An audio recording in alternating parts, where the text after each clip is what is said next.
What's going on, guys? My name's Conor McGilligan. We're back here with another video looking at the fixes that Leeds can make tactically, potentially the new managers or manager that will fit this Leeds United recruitment phase. And of course, getting into some of the questions and the topics of which we've all been asking ourselves over the past couple of days. I've been asking myself some of these about Daniel Farke for the past 2 years, but we're going to get into it now, everybody.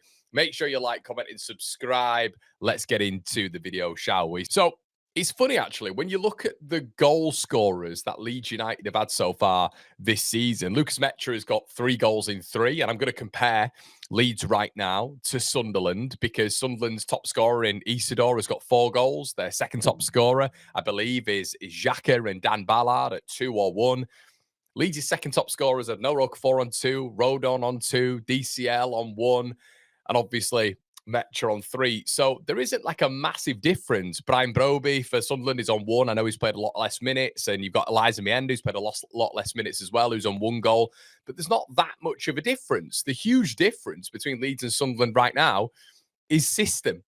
Regis Labrise has got various systems in his back pocket where his team can have 20-30% possession and then they can dominate the ball when it comes to possession. You have no idea how they're going to set up structurally and tactically. He'll change his team often to just really implement different players for different games because, you know, that's what you do. Obviously, he knows his best team, but certain players might fit certain games if they're a little bit more defensive or maybe if they're a little bit better on the counter-attack. It works in those ways. But the interesting thing is when it comes to goals and you kind of top scorers, Leeds have got a fair few right now, especially when you look at someone like Metcha and how dangerous Joe Rodon's been. I think he was the second top person in the Premier League this season, second to Erling Haaland in terms of his getting his head on the end of the ball being put into the box. That's relatively impressive. We know he's got a couple of goals from set pieces this season as well.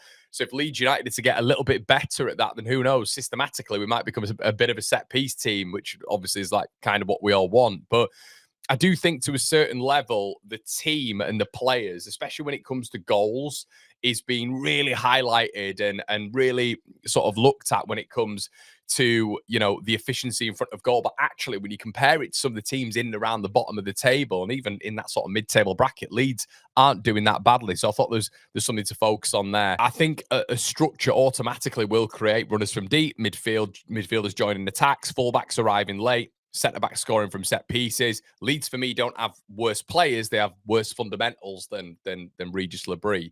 So I think as well, something that I noticed when I was watching the game back the other day, there was Unai Emery, and he was constantly, well, he wasn't constantly talking about it, but he was talking about the 2v2 situation in the second half, of which Leeds got exploited. Farke didn't adapt. Now, Farke's system, everybody, when we're building up from the back, is a 2-3-5. The wing-backs will push because relatively, I guess they are kind of wing backs. They'll push high. The wingers will push high as well. You get midfielders pushing high, and there is sort of an almighty gap. And if Leeds are to get, let's say, if Ethan Ampadu picks the ball up in central midfield in that defensive role and we're building up, or Strauch or Rodon or BL doesn't make the accurate ball, Leeds are very easy to transition on. And that's where we're getting hurt a lot at this moment in time. It's actually the build-up at points which is killing Leeds United. What I noticed was at the weekend, and what you've started noticing right now, which is a bit of a hidden issue in my opinion when it comes to Leeds United, is this straight line defending. So Leeds are defending in a horizontal line. I noticed a lot of this when it came to the midfield at the weekend. And the person who absolutely made this unequivocally clear to me was John McGinn. McGinn started drifting out wide, and a lot of people were talking about Gabby Goodmanson. They were saying, Connor, Gabby Goodmanson was awful. You know, he can't defend this, that, and the other. Gabby Goodmanson's defensive numbers were actually really good at the weekend. The best he's had this season when it comes to total defensive action, which comprises of interceptions, blocks, successful tackles, duels. The highest he's had this season at 13 and the highest in the Leeds United squad. Now, there was mass down that side, obviously, in the second half, which would contribute to this. But when it came to his defensive work, he was actually pretty decent in that game. Obviously, people are talking about No Roquefort, but No Roquefort was drifting a lot because John McGinn was moving consistently over into Goodmanson and Okafor's channel, which meant there was an overload. There was an overload of maybe Doniel Marlon or Rodgers or Watkins, and then there'd be John McGinn as well. McGinn would play the ball, as we saw with the first goal, over to Cash. He would then cover Cash's position. Leeds United trying to defend that, but Okafor was getting attracted to John McGinn, who'd moved into his channel. So then it becomes, well, what's the midfield doing? And you kind of look at Leeds' midfield is there's no depth. And when I'm talking about depth, I mean the depth in the midfield when it comes to staggering, when it comes to positionally. Leeds all kind of defend in a flat, straight line. And when a player on the opposite side moves out of that straight line, Leeds look all at sea. And it's happened with Morgan Gibbs-White. It's happened with Belieber at Brighton. And it happened with John McGinn at the weekend. It is not just Leeds United being overloaded by wingers and Okafor not doing his job. And there is an extent when it comes to ball watching in that midfield. But it's the spacing, it's the triggers, it's knowing when to cover that half space. Leeds are all over the place when it comes to these byline cutbacks. All over the place. And what I wanted to say is it's not just down to Noah Okafor and Gabby Goodmanson. A lot of the time now, it's the midfielder on the opposition side drifting into that space, causing an overload.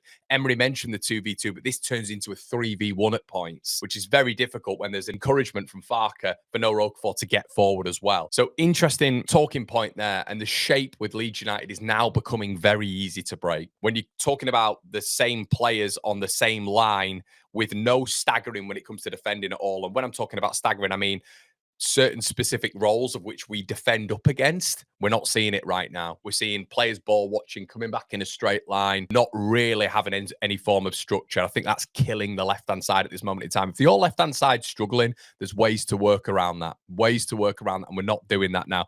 Farke said in his press conference afterwards that we're struggling on that left side. We'll address it. There's ways of which we can do it. I'm going to speak about in this video as well. Leeds' midfielders are all on the same line. We're flat. If one is deeper or if one is higher, that's staggered. It's staggered midfield defending, which is kind of what Leeds United need to get to at a certain level. The midfield's very important here. Do they rotate? You know, in a good form, when you're looking at that midfield, one will step out, one will drop behind, one will tuck inside. For me, Leeds United almost never rotate properly. You know, even if Ampadu's going to be the furthest player forward, you've got to get Longstaff tucked in. That doesn't happen often enough for me when you're looking at this Leeds United side in play. It's flat. I think the system, in a sense, is maybe forcing the midfield to stay in a little bit of a line, so it become difficult to break through. And I kind of get the logic, maybe when it comes to a defensive side of things, because you want to be compact. The problem is, at that point, when a midfielder on the opposition side drifts out, you're stuck in a bit of a flat block. And once you see this midfield problem, once you see it, you'll never be able to unsee it because it's happening consistently. You saw Counterattack at the weekend throw his hands up in the air because he's having to chase McGinn because McGinn's out wide, and then the spacing between the midfield is absolutely massive. Leeds have been completely figured out, in my opinion, when it comes to that left-hand channel. I think this is pretty obvious now, but the midfield issue is becoming big when it comes to that left channel, because this can be aided. It can be helped. Leeds can have triggers. I've mentioned this before. You can pull Leeds into this horizontal flat line. A midfielder on the opposition side drifts out wide, which is going to start happening more and more, especially when you're looking at Man City, whose City's midfielders rotate so much with the wide play. So this is going to start happening again. Teams are then attacking the channel between the left back and the left centre back. I've noticed this as well in the Nottingham Forest game in particular. Murillo was getting the ball and arching that ball consistently towards Leeds' left side, and there was overloads over there already because Leeds shift. They shift in this straight flat line. They don't stagger the movement. And this is happening consistently. They attack the channel between the left back and the left centre back. And they cut the ball back. And we're seeing this all the time because the midfield doesn't stagger or rotate. This isn't about quality. We know with Gabby Goodmanson, there is quality there. Total defensive actions at the weekend, very, very decent. It's framework. He's getting absolutely murdered on that left-hand side. And Farke's mentioned it in his press conference, and we're doing nothing about it. It's been identified, and it keeps happening. Massive structural problems. I think as well, the worst thing is we're trying to defend as well at points in this straight line, but the opposition side pull us out of this straight lines. Then the midfield becomes the spacing's absolutely massive. You've also got to a point as well where players are ball watching. And we're getting to that stage at this moment in time. The cutbacks are there. Leeds players are ball watching, and especially in that central part of the pitch, of which you can stop the ball going into the back of the net. When you're seeing all these cutbacks, it's not happening. And these inside cutbacks are not contested. I think the big thing for me as well is when you're looking at that defensive midfielder, something that Anton Stack was brilliant at Hoffenheim. And I'm not just going at Ethan Ampadu here, but there's been too many occasions where that half space has been unprotected. There was one, I think, in the Forest game where the half space was protected by Ethan Ampadu. The ball was still cut back. I believe it was Morgan Gibbs-White. It might have been another player. It might have been Dan Ndoye who beat then Ampadu, and it was a flimsy wrist, wasn't it, from Perry out to Sangare, who put the ball in the back of the net. That is an example of how the half space is protected. Unfortunately, Leeds aren't doing that enough. And there was another example of it at the weekend for that first goal where there's overloads on that left-hand side, Leeds' right-hand side, and that half space isn't protected. That is not good enough from a structural framework position. And that is why our left-hand side is getting mullered consistently here. Something as well that, I guess when you can look at someone like Elia Gruev is pretty good at this, I would say. But when Leeds are pushing forward, and we're going to get into this in just a little bit, but when Leeds are pushing forward in a certain way, the fullbacks push really high. We'll get onto this in a second. There's no covering shadow on either side when it comes to that midfield. Now, I know this even when I'm playing in defensive midfield on a Sunday, right? My fullbacks get further forward. I'm going to cover them in that space. Leeds don't cover. And what Emery identified was when Leeds are getting forward and all this sort of stuff, and it's got to that point where maybe we're doing the old Hail Mary stuff, which we see in the second half. But even when we're not doing the Hail Mary stuff and we're just building up in general, the wing backs will push very high. There isn't that covering centre back. There isn't the right back tucking in with the centre backs. This is then becoming a massive structural problem with Leeds United because we're vulnerable on that counter-attack consistently. And we're seeing this a hell of a lot recently. Hence why Leeds are conceding a lot of goals, not only on that left-hand side, but goals in general. And I've got down on my notes here, Leeds set up to dominate possession now, which wasn't how we were setting up earlier on in the season, but it's how we're setting up now. Leeds set up to dominate possession with our fullbacks high to stretch the opposition, which I don't feel like it's doing at this moment in time. The centre-backs are wide. Very evident. The wingers are tucked in. The slow positional build-up, of which we've spoken about just a little bit earlier, and it's a flat defensive block behind the ball. But once again, Leeds have completely recruited for a different identity here. Transitions, long balls, going direct, winning the second balls, channel playing, power, athletic duels, which we've seen at points this season. And that's why, with almost chaos energy, I can see Leeds United with another gaffer exploiting certain bits and certain sides and actually been able to compete, because we've seen it this season. We saw it the weekend. We've seen it happen this season where the recruitment drive is actually aiding Leeds United because we're respecting what the Premier League is when it comes to physicality and athleticism. For me, there's a real simple fix when it comes to the structure as well. When Leeds are in possession, let's start off with a three at the back where Jayden Bogle just tucks in. If we want to build up on our left-hand side, let's do it through Gabby Goodmanson and Noah Okafor.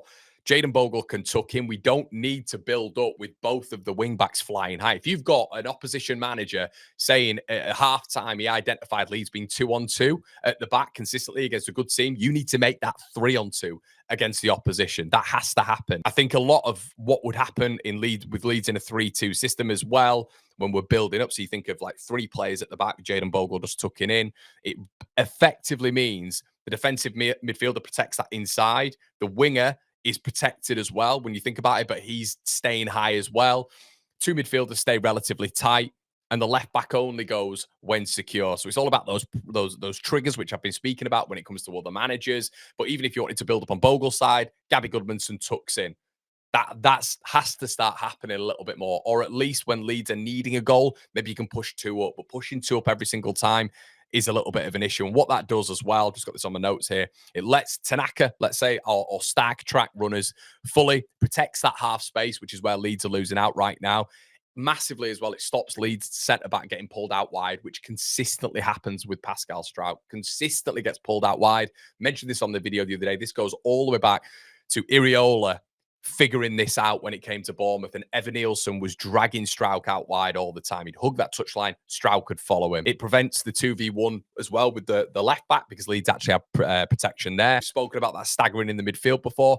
It actually aids when it comes to that as well, and it removes that flat line problem. Huge differences for Leeds United in there for me. Spoken about going direct before, and I just feel like I'm going to do it until I go blue in the face here. But you've seen all the teams coming up against Leeds going a lot longer, and seeing maybe Forest were doing it quite a bit as well, where maybe you'd see Dan and Doy wide right, and then up against Gabby Goodmanson, and you might see Morgan Gibbs-White veering over to that side as well. Murillo gets the ball, pings the ball 40, 50 yards. Leeds have the players, in my opinion, especially when you look at our centre-backs, but it doesn't have to just be from a goal kick or a centre-back. Leeds have the ability to do that. We have the players, the personnel to do that. So if we have the players and personnel to do that, why don't we do it? It moves the opposition out of their structure, out of their framework. It can actually, heighten the amount of 1v1s we have. And we've got wingers who can play and go against 1v1s, but we don't. We shift across We shift across on the ball and off the ball, very sort of meticulously and with a real slow methodology. And at that point as well, if you've got a team in the corner, they have to get out of that corner. Then you can then implement a press and a trap. Really important when it's about these. It's not just hoofball. There's a strategy to it, and teams are playing like that.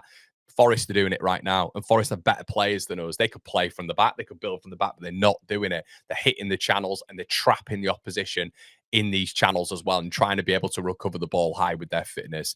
At this moment in time, again, the issue is massively systematic. And let's just have a little bit of fun at the end when it comes to managers who are linked right now. The top 5 managers are Bo Svensson, who we've spoken about, Carlos Corberán, there's Brendan Rodgers, Marco Rose, Gary O'Neill. Starting from the bottom, I think Gary O'Neill's too reactive as a boss. He sits too deep as well. I don't think there's enough on the transition which would heighten Leeds' goal output under Gary O'Neill, so I would say no there. Marco Rose, way too chaotic as a coach, and it kind of follows that RB method for me. I would not be going anywhere near Marco Rose. Brendan Rodgers, I think he's too possession laden, and we need to move away from that. The two in the ones that are standing out for me are Bo Svensson. I think with this team right now, it's a perfect fit. I don't want people to look at his Union Berlin stint, but look at his mind stint and the team that he took over, the profiles of player that he had, the ability that Leeds United would have with the profiles that we have now to heighten that performance, heighten the output. You know, he builds up in a 3-2. We've done a video on Bo Svensson before, compact pressing, wide protection as well, of which Leeds United are drastically needing right now. It fits Leeds United's squad identity right now, and it's really transition focused. So that's huge on what Leeds United need right now. Huge. And with Mainz as well, his set pieces, there was variations there.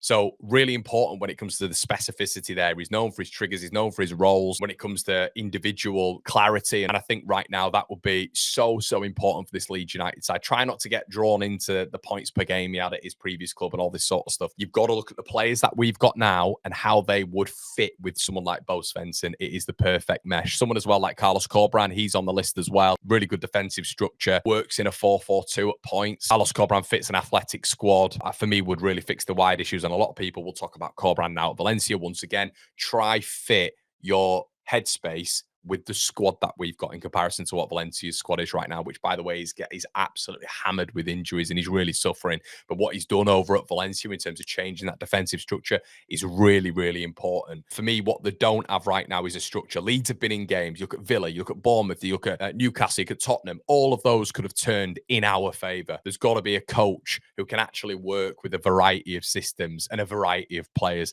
I just see the Leeds players now as frustrated. That's kind of where I'm at, really. Choose a manager who matches the squad, do that, and Leeds give themselves a chance of staying in the Premier League. It's not down and out. Guys, let me know what you think in the comment section below. Conor McGilligan here. It's an absolute pleasure. See you in a bit.